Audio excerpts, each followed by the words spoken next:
Hello everyone. आज हम पढ़ने वाले हैं सिविक्स के सेकंड चैप्टर फेडरलिज्म से इम्पोर्टेंट जितने भी एमसीक्यू बन सकते हैं या जितने भी इम्पोर्टेंट एमसीक्यू बोर्ड एग्ज़ाम में पूछे गए हैं उन सारे प्रश्नों को हम आज इस वीडियो में डिस्कस करने वाले हैं। एक एक करके हम पूरा प्रश्न को सॉल्व करेंगे और आप देखेंगे कि प्रश्न के साथ साथ आपके जो कंसेप्ट हैं वो भी क्लियर होते चले जाएंगे। शुरू करते हैं। पहला प्रश्न है, which countries follow the unity system of government. ये चार ऑप्शंस दिए गए हैं, देशों के नाम हैं और आपको बताना है कि इनमें से वो कौन से देशों का समूह है जो यूनिटी सिस्टम फॉलो करता है। हमने प्रश्नों को बाइलिंगुअल भी रखा है आपके लिए, तो आपके समझने में यदि कोई प्रॉब्लम होगी तो आप हिंदी से भी रेफरेंस ले सकते हो।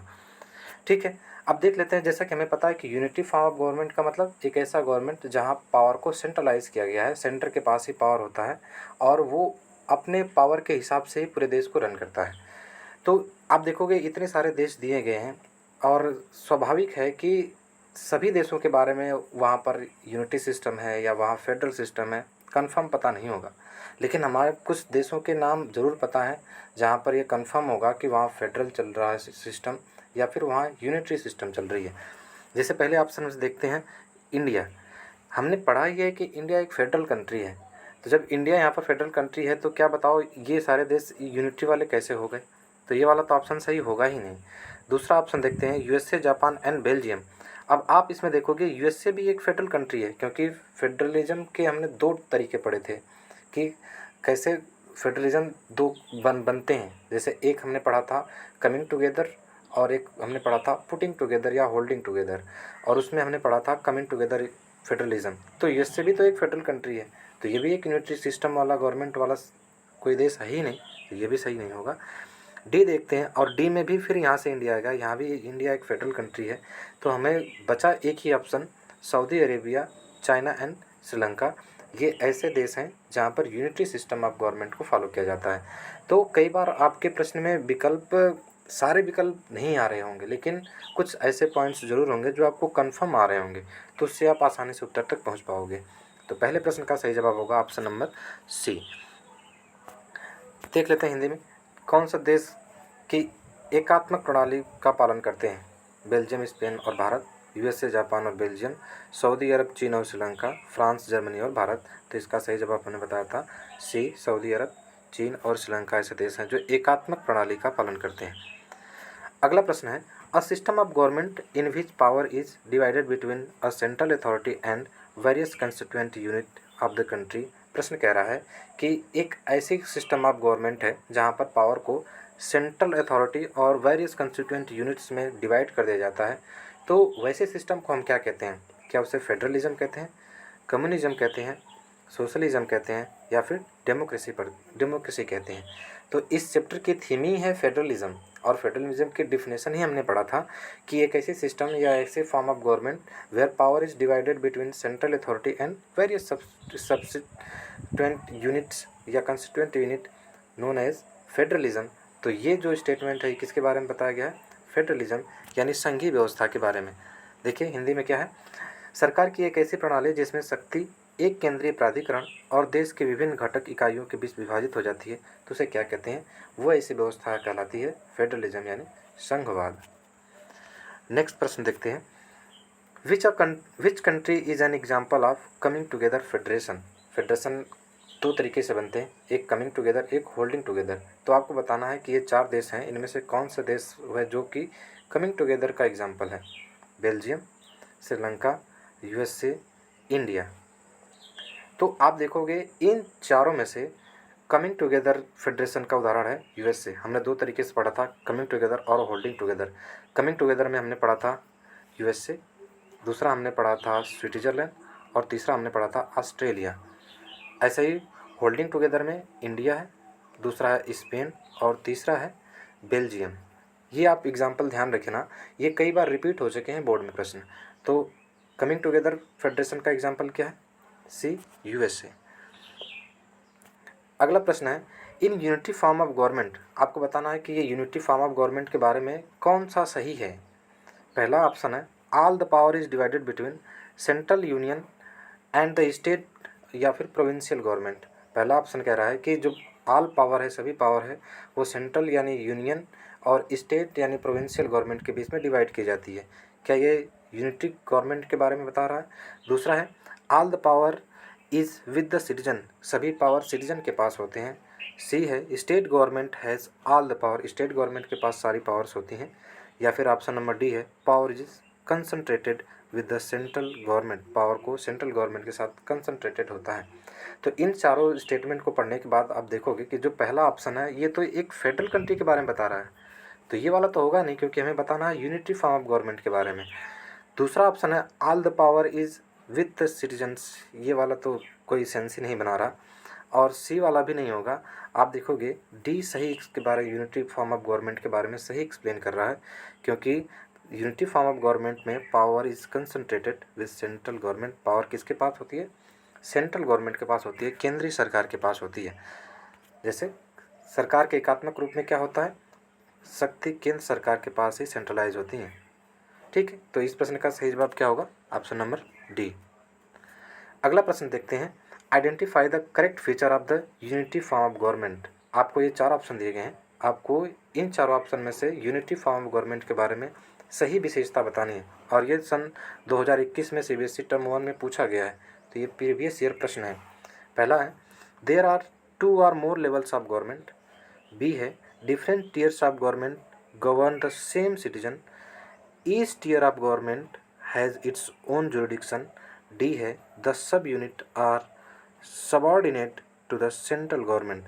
आपको यूनिटी फॉर्म ऑफ गवर्नमेंट के बारे में बताना है, तो जो पहला ऑप्शन है कह रहा है कि ऑल देयर आर 2 और मोर लेवल ऑफ गवर्नमेंट, ये तो फेडरल कंट्री के बारे में बता रहा है, तो ये तो होगा ही नहीं, तो ऑप्शन नंबर ए होगा ही नहीं।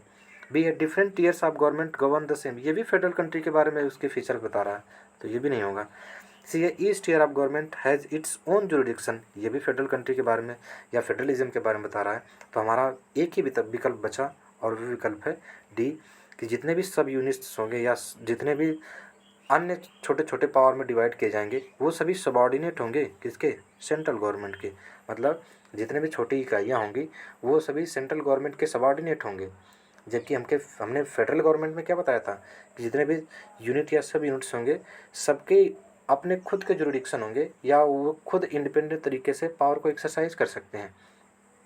तो प्रश्न नंबर 5वां का सही जवाब होगा विकल्प D, the sub units are subordinate to the central government. ठीक है, जैसे हिंदी में देख लेते हैं, निम्नलिखित विकल्पों में से सरकार के एकात्मक रूप का सही विशेषता की पहचान करनी है। तो इसमें क्या होता है, जितने भी सब यूनिट्स होते हैं वो केंद्र सरकार की क्या होती हैं? अधीन होती हैं, उनके अनुसार ही काम करती हैं। अगला प्रश्न है विच one of the following countries is the example of holding together federation. आपको ये चार ऑप्शन दिए गए हैं और आपको बताना है कि इनमें से कौन होल्डिंग टुगेदर फेडरेशन के बारे में सही एग्जाम्पल है। यदि आप पिछला वाला प्रश्न देखे होंगे, 2-3 प्रश्न पहले हमने बताया था होल्डिंग टुगेदर और कमिंग टुगेदर, उन देशों के नाम आप याद रखोगे तो ज़्यादातर प्रश्न आप बना पाओगे। और इसमें इस प्रश्न में दिया गया है ऑप्शन ए ऑस्ट्रेलिया, बी है इंडिया, सी है यूएसए और डी है स्विट्जरलैंड। आपको बताना है कौन सा होल्डिंग टुगेदर है, और होल्डिंग टुगेदर का फेवरेट एग्जाम्पल तो इंडिया ही है। इंडिया एक होल्डिंग टुगेदर फेडरेशन का एग्जाम्पल है। इंडिया के अलावा और कौन कौन से देश हैं? बेल्जियम है और साथ ही साथ स्पेन है। ये देशों के नाम आपको ध्यान रखने हैं।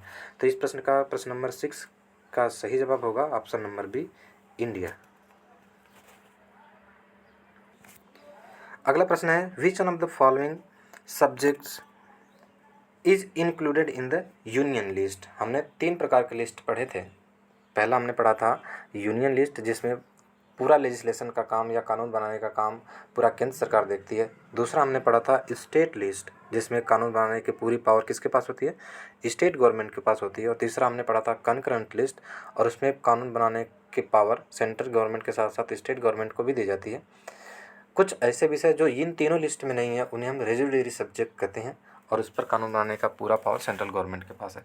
प्रश्न पर लौटते हैं। प्रश्न कह रहा है कि विच one of the following subject is included in the union list. इनमें से कौन सा सब्जेक्ट है जो यूनियन लिस्ट में है?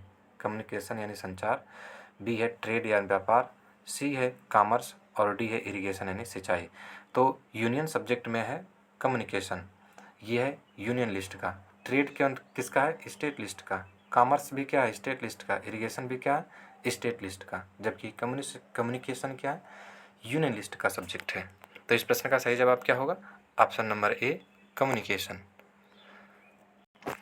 अगला प्रश्न देखते हैं, विच one of the following subject is included in the state list? इनमें से कौन सा है जो स्टेट लिस्ट में है?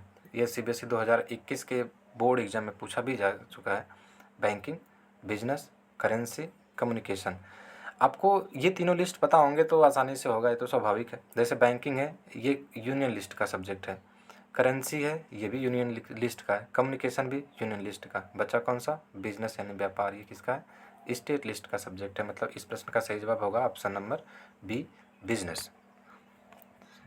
नेक्स्ट प्रश्न देखते हैं, in which one of the following institution in India was a system of reservation of women made by amending the constitution 1992?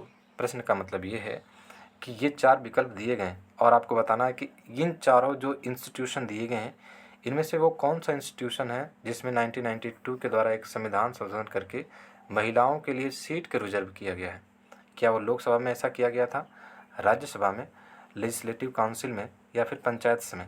हमने 1992 का बारे में पढ़ा था, मेजर स्टेप लिए गए थे डिसेंट्रलाइजेशन को लेकर के, और 1992 में 73rd और 74th कॉन्स्टिट्यूशनल अमेंडमेंट एक्ट किया गया था, संविधान को संशोधित किया गया था और इसके माध्यम से पंचायती राज इंस्टीट्यूशन को इंट्रोड्यूस किया गया था, जिसमें पंचायत और म्यूनसिपैलिटीज़ को लाया गया था। तो 1992 में विमेन रिजर्वेशन के लिए पंचायत में 1/3 सीटें रिजर्व कर दी गई थी। तो इस प्रश्न का सही जवाब क्या होगा? Option number D, panchayat. यदि म्यूनसिपैलिटीज़ होता तो वो भी सही होता, क्योंकि उसमें भी रिजर्वेशन की बात की गई। कह रहा है 1992 में संविधान में संशोधन करके भारत के निम्नलिखित में से किस संस्थान में महिलाओं के लिए आरक्षण की व्यवस्था की गई थी? तो पंचायत में की गई थी। अगला प्रश्न है, विच of the following is responsible for resolving dispute between centre and state? केंद्र सरकार और राज्य सरकार के बीच में कोई यदि डिस्प्यूट होता है तो इनमें से कौन सा इंस्टीट्यूशन है जो कि इनके कन्फ्लिक्ट को या इनके डिस्प्यूट को रिजॉल्व करेगा, इनकी सुनवाई कौन करेगा? और यह CBSE 2024 में पूछा भी गया है।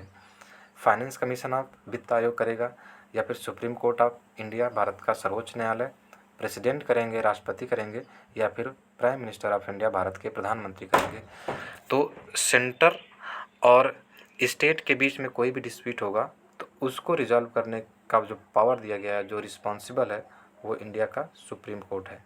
तो इस प्रश्न का सही जवाब होगा option number B, Supreme Court of India. केंद्र और राज्यों के बीच विवाद को सुलझाने के लिए निम्नलिखित में से कौन जिम्मेदार है? तो वो जिम्मेदार है भारत का सर्वोच्च न्यायालय। अगला प्रश्न है, choose the most appropriate option regarding the division of legislative rights in India. आपको कुछ सब्जेक्ट्स दिए गए हैं और उन पर लिस्ट भी दिए गए हैं और सब्जेक्ट दिए गए हैं, और इन पर कानून बनाने का राइट्स, अधिकार किसका है? जैसे यूनियन लिस्ट है, स्टेट लिस्ट है, कंकरेंट लिस्ट है और रेजिडरी सब्जेक्ट है। और इसमें कौन कौन से विषय हैं? Defence, commerce, police and agriculture, forest and communication, computer software and trade. आपको इसमें बताना है कि कौन सा करेक्ट है। पहला यूनियन लिस्ट। क्या यूनियन लिस्ट में जो सब्जेक्ट्स हैं defence and commerce, state list में police and agriculture, concurrent list में फॉरेस्ट एंड कम्युनिकेशन है, और रेजुलरी सब्जेक्ट में कंप्यूटर सॉफ्टवेयर एंड ट्रेड है। तो आपको इसमें से कौन सा सही पेयर है उसको बताना है। तो यदि ऑप्शन नंबर ए देखते हैं तो यूनियन लिस्ट में डिफेंस तो आता है लेकिन कॉमर्स नहीं आता। कॉमर्स स्टेट लिस्ट का सब्जेक्ट है, तो ए तो होगा ही नहीं सही जवाब इसका। दूसरा स्टेट लिस्ट, स्टेट लिस्ट में पुलिस और एग्रीकल्चर आता है, ये बिल्कुल सही जवाब है। देख लेते हैं सी वाला, कंकरेंट लिस्ट। कंकरेंट लिस्ट में फॉरेस्ट तो आता है लेकिन कम्युनिकेशन ये यूनियन लिस्ट में आ जाता है, तो ये भी नहीं होगा। डी है रेजिडरी सब्जेक्ट। कंप्यूटर सॉफ्टवेयर तो रेजिडरी सब्जेक्ट में आते हैं लेकिन ट्रेड किस में आता है? ये आता है स्टेट लिस्ट में। तो इस प्रश्न का सही जवाब क्या होगा? B, state list, police and agriculture. कह रहा है भारत में विधायी अधिकारों के विभाजन के संबंध में आपको सही विकल्प का चयन करना है। तो इसमें सही विकल्प क्या है? राज्य सूची। इसमें पुलिस और कृषि जैसे विषय हैं। अगला प्रश्न देखते हैं। कह रहा है choose the correct option related to the union list. Union list में कौन कौन से विषय हैं? आपको इसमें से सही विकल्प का चयन करना है। पहला है police, foreign affairs, agriculture. B है ट्रेड, इरिगेशन, मैरिज। सी है एजुकेशन, कॉमर्स, बैंकिंग। और डी है करेंसी, कम्युनिकेशन एंड डिफेंस। तो आपको बताना है यूनियन लिस्ट में। पुलिस पुलिस तो स्टेट लिस्ट में, तो ये तो सही होगा ही नहीं। ट्रेड ट्रेड भी स्टेट लिस्ट में है, ये भी नहीं होगा। एजुकेशन एजुकेशन तो कनकरेंट लिस्ट में है, ये भी नहीं होगा। मतलब बचा कौन सा हमारा सही विकल्प? डी, करेंसी, कम्युनिकेशन और डिफेंस। ये कौन सी लिस्ट में? Union list. ये जो हमने तीन लिस्ट बताए हैं, इन तीनों लिस्ट में कुछ विषय हैं, जितने भी सब्जेक्ट्स हैं उन्हें आप ध्यान रखना, वो भी प्रश्न के अच्छे मटेरियल बनते हैं। यह CBSE 2025 में प्रश्न पूछा भी गया है। तो जितने भी हमने प्रश्न लाए हैं आपके लिए, वो सारे प्रश्न आपके कहीं न कहीं बोर्ड एग्जाम से पूछे गए हैं या फिर पूछे जाने की संभावनाएं हैं। तो आप इन्हें बार बार प्रैक्टिस करेंगे तो आपके चैप्टर काफ़ी कंठस्थ हो जाएगा। तो इस चैप्टर से जितने भी MCQ बन सकते हैं, सारे MCQ आप आसानी से सॉल्व कर पाएंगे। हिंदी में देख लेते हैं। संघ सूची से संबंधित सही विकल्प का चयन करना है। संघ सूची में कौन कौन से आते हैं? करेंसी आती है, मुद्रा, संचार और रक्षा। ये संघ सूची के विषय हैं। अगला प्रश्न है, the creation of linguistic states was the first and a major test for democratic politics in our country. ये कम्पिटेंसी बेस्ड प्रश्न है। आप अब जैसे जैसे नया नया हमारे सिलेबस को अपडेट किया जाता है, नेशनल एजुकेशन पॉलिसी आई है, तब से हमारे बोर्ड एग्जाम्स में कम्पिटेंसी बेस्ड प्रश्न ज़्यादा आने लगे हैं।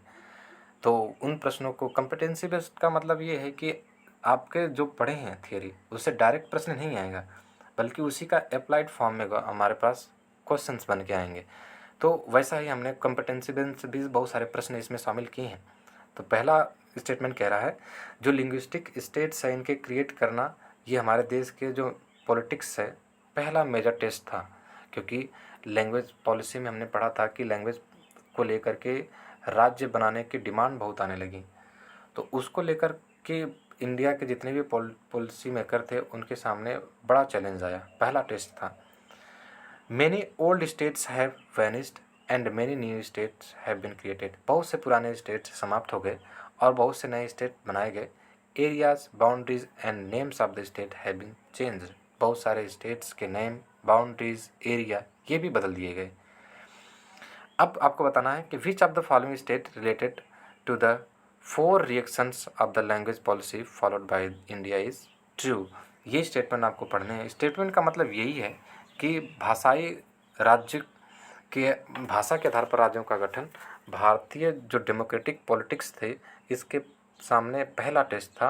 और बहुत सारे पुराने राज्य वैनिश हो गए, समाप्त हो गए, बहुत से नए राज्य बने, बहुत सारे राज्यों के एरिया बदले, बाउंड्री बदले और कई नाम भी बदले गए।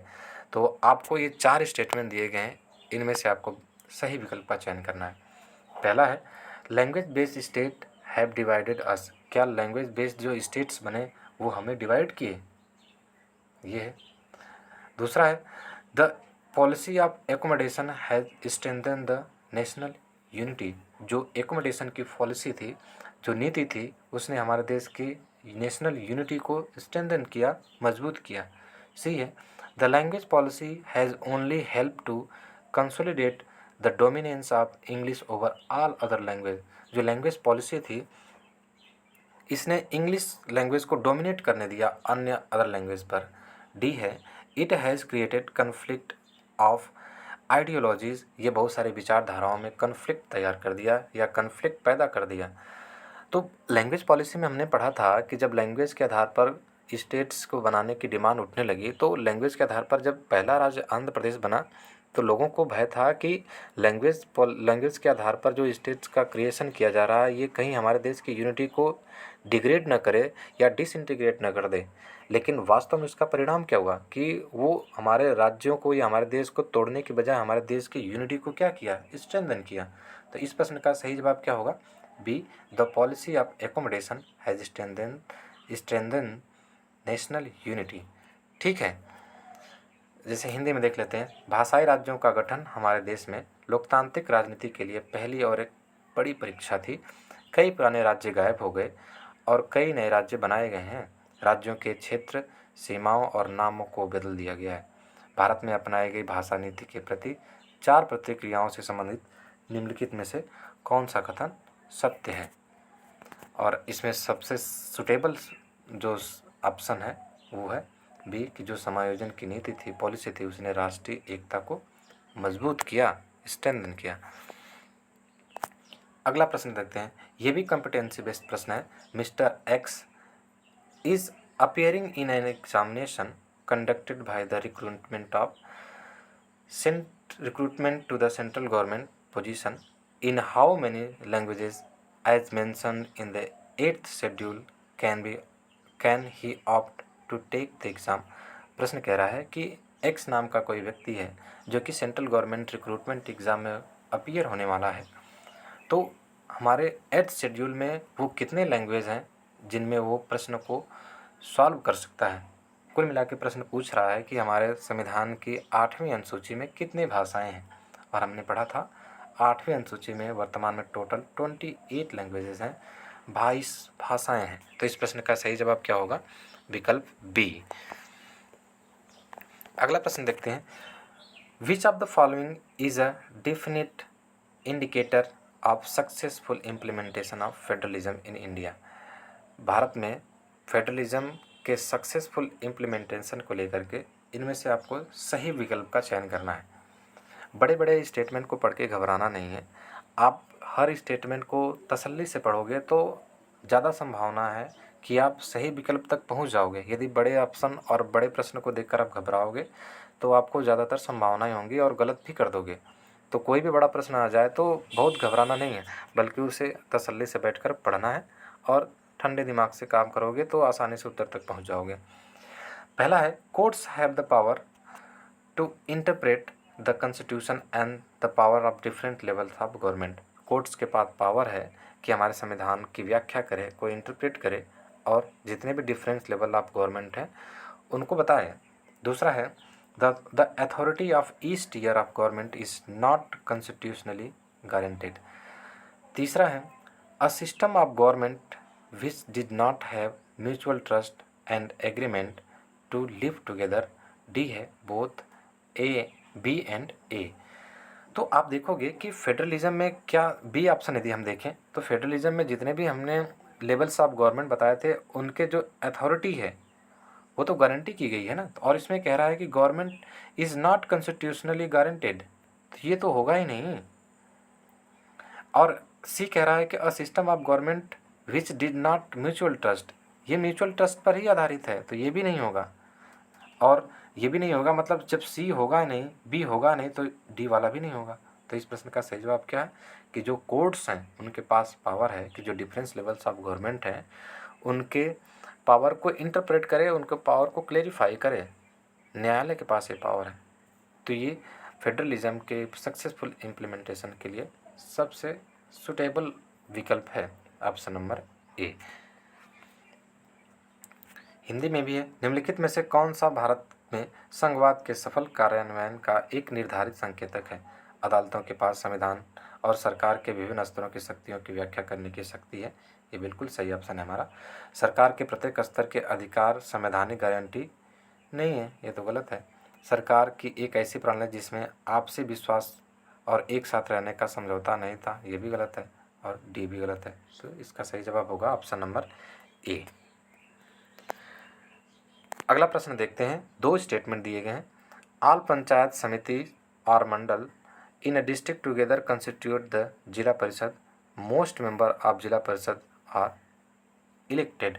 कह रहा है कि जो पंचायत समिति हैं या फिर मंडल हैं डिस्ट्रिक्ट के, वो जिला परिषद को कंस्टिट्यूट करते हैं और इसमें जितने भी मेंबर्स होते हैं वो क्या होते हैं? इलेक्टेड होते हैं।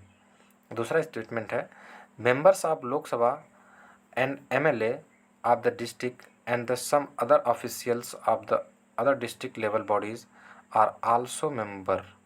कह रहा है कि जो पंचायत समिति या मंडल है उसमें लोकसभा और एमएलए के साथ साथ और भी जितने ऑफिशियल्स होते हैं वो भी इनके मेंबर्स होते हैं।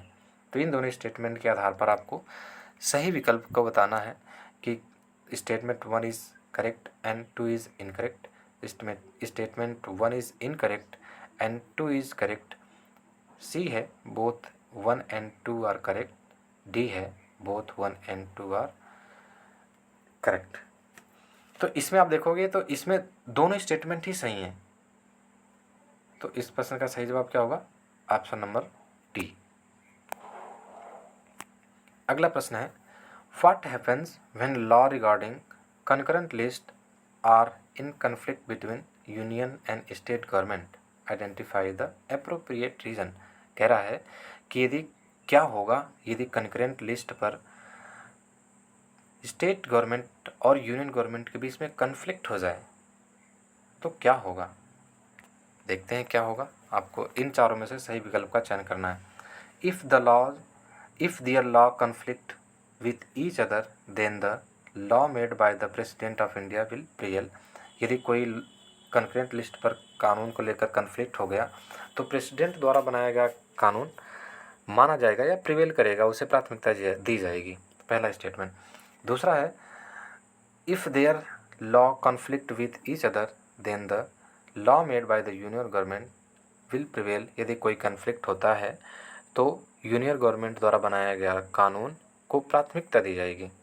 सी है, if their law conflict with each other then the law made by the state government will prevail. कह रहा है कि यदि कोई कन्फ्लिक्ट हुआ तो स्टेट गवर्नमेंट जो कानून बनाई रहेगी उसे प्राथमिकता दी जाएगी।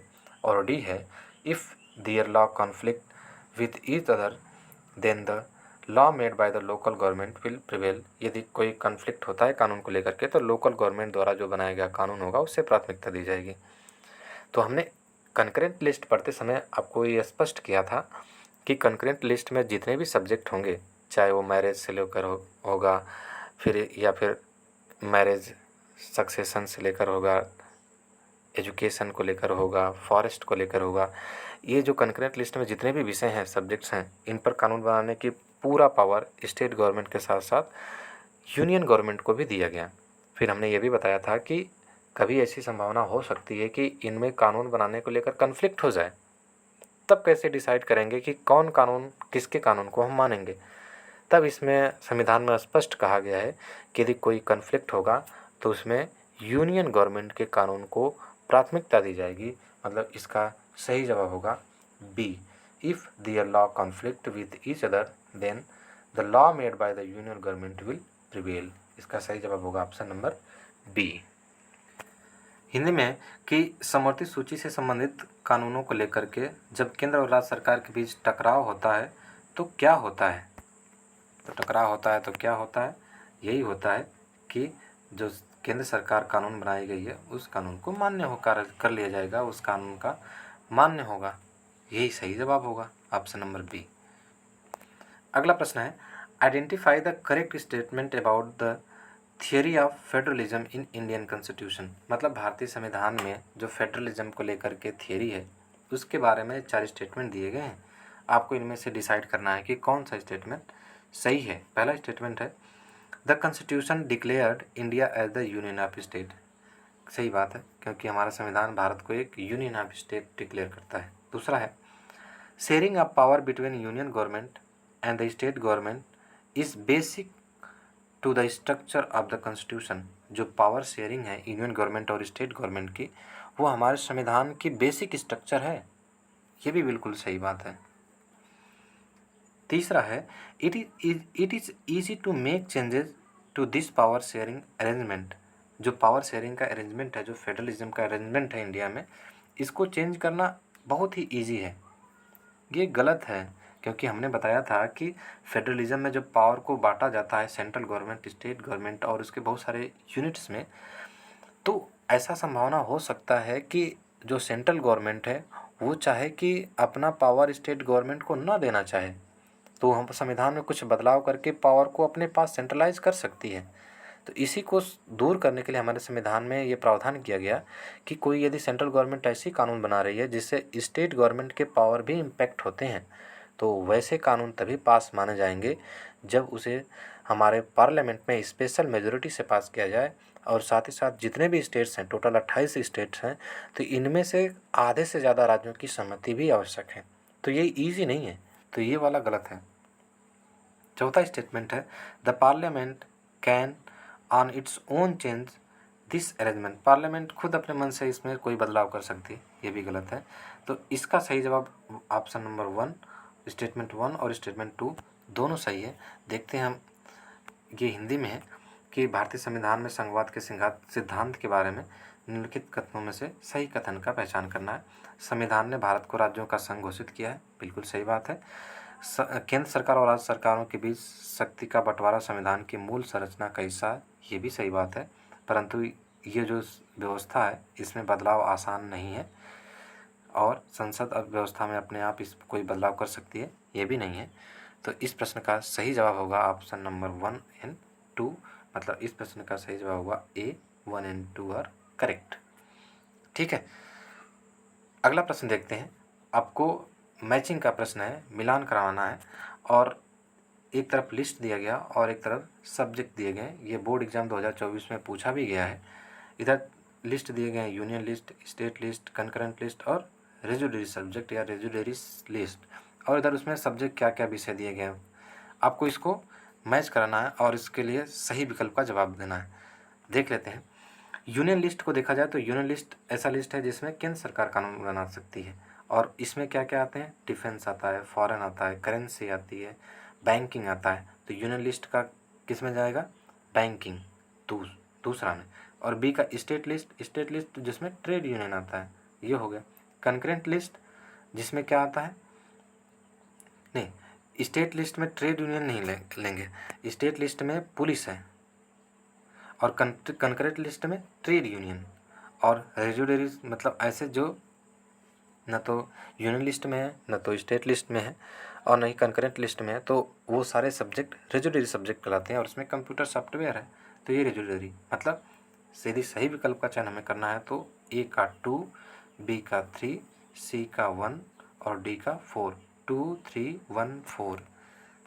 देखते हैं कहीं है 2 3 1 4, विकल्प डी में है, तो इस प्रश्न का सही जवाब होगा डी। अगला प्रश्न देखते हैं। ये भी 2024 में सीबीएसई में पूछा गया है और आपको कुछ लिस्ट और सब्जेक्ट दिए गए हैं और उस पर कानून बनाने की जुरिडिक्शन पावर किसके पास है। Union list, state government alone make laws on it, state list subject में जो है uniformity, central government legislate on it, इस पर सेंट्रल गवर्नमेंट ही कानून बनाती है। तीसरा है concurrent list, subject under the jurisdiction of central and state government, और डी है residuary subject, central and government legislate on the new subject. तो ये एक तरफ लिस्ट दी गई हैं और उन पर कानून बनाने का पावर किसके पास है। आपको इसको मैच करना है, मिलाना है, फिर इसके बाद सही जवाब देने हैं। देख लेते हैं। यूनियन लिस्ट पर कानून बनाने का पावर किसके पास है, सेंट्रल गवर्नमेंट का। मतलब पहला का क्या होगा, यूनियन लिस्ट का ए का 2, for the uniformity central government legislate on it, मतलब पहला का 2। और स्टेट लिस्ट में जो सब्जेक्ट होंगे इस पर कानून कौन बनाएगा, state government alone make laws on it, तो दूसरा का 1। कंकरेंट लिस्ट में क्या आएगा, इसमें सेंट्रल गवर्नमेंट और स्टेट गवर्नमेंट दोनों कानून बनाएंगे। रेजुलरी सब्जेक्ट में सेंट्रल गवर्नमेंट इसमें कानून बनाती है जो न्यूज सब्जेक्ट होते हैं। मतलब इसका सही यदि अरेंजमेंट देखें तो ए का 2, बी का 1, सी का 3, डी का 4, 2 1 3 4। देखते हैं कोई विकल्प है 2 1 3 4, इसका सही जवाब होगा ऑप्शन नंबर डी। ठीक है, अगला प्रश्न देखते हैं। असर्शन रीजनिंग का प्रश्न है। ये भी प्रश्न आपके बोर्ड एग्जाम में 2 से 3 आते हैं, तो इन प्रश्नों को भी प्रैक्टिस करते चलते हैं हम। पहला इस असर्शन रीजनिंग का पहला प्रश्न है, municipalities are setup in the towns. Municipalities towns में, शहरों में सेटअप किए जाते हैं। रीजन है, in municipal corporation chairperson is known as the mayor. जो म्यूनसिपल कॉरपोरेशन होते हैं, जो चेयरपर्सन होता है उसे मेयर कहा जाता है। अच्छा, ऐसे प्रश्नों को सॉल्व करने से पहले आपको पहले देखना है कि दोनों स्टेटमेंट सही है या कोई एक स्टेटमेंट सही है दूसरा रॉन्ग है। पहले स्टेटमेंट को हम जज करते हैं कि क्या वो सही है या गलत है। तो स्टेटमेंट पढ़ने से तो पता चल रहा है कि ये दोनों स्टेटमेंट ही सही हैं। अब हमें एग्जैक्ट आंसर तक पहुंचने के लिए पढ़ना होगा, क्या ये जो दूसरा स्टेटमेंट है पहले स्टेटमेंट को एक्सप्लेन कर रहा है या उसे सेटिस्फाई कर रहा है। पढ़ते हैं। म्यूनसिपैलिटीज़ शहरों में सेटअप किए जाते हैं क्योंकि जो म्यूनसिपल कॉरपोरेशन होते हैं उसके चेयरपर्सन मेयर होते हैं। ये कोई लॉजिक नहीं बन रहा भाई। म्यूनसिपैलिटीज़ होते हैं इस टाउन में सेटअप किए जाते हैं, ठीक है, और उसके चेयरपर्सन होते हैं मेयर। ये रीज़न थोड़ा है कि मेयर उसका चेयरपर्सन है इसलिए म्यूनसिपैलिटीज़ को हम टाउन में सेटअप करते हैं। मतलब स्टेटमेंट 1 और स्टेटमेंट दोनों इंडिपेंडेंटली करेक्ट हैं, लेकिन ये एक्सप्लेन नहीं कर रहा। तो इस प्रश्न का सही जवाब होगा both A and R is true but R is not the correct explanation of A. तो इस प्रश्न का सही जवाब क्या होगा? बी। हिंदी में भी है, नगर पालिकाओं की स्थापना शहरों या कस्बों में की जाती है। नगर निगम में अध्यक्ष को मेयर या महापौर के रूप में जाना जाता है। दोनों स्टेटमेंट सही हैं बट एक्सप्लेन नहीं कर रहा, तो इसका सही जवाब होगा बी। नेक्स्ट प्रश्न देखते हैं, एसर्शन रीजनिंग से ही रिलेटेड है। पहला इसमें दूसरा वाला है, power from central and state government is given to local government is known as decentralisation.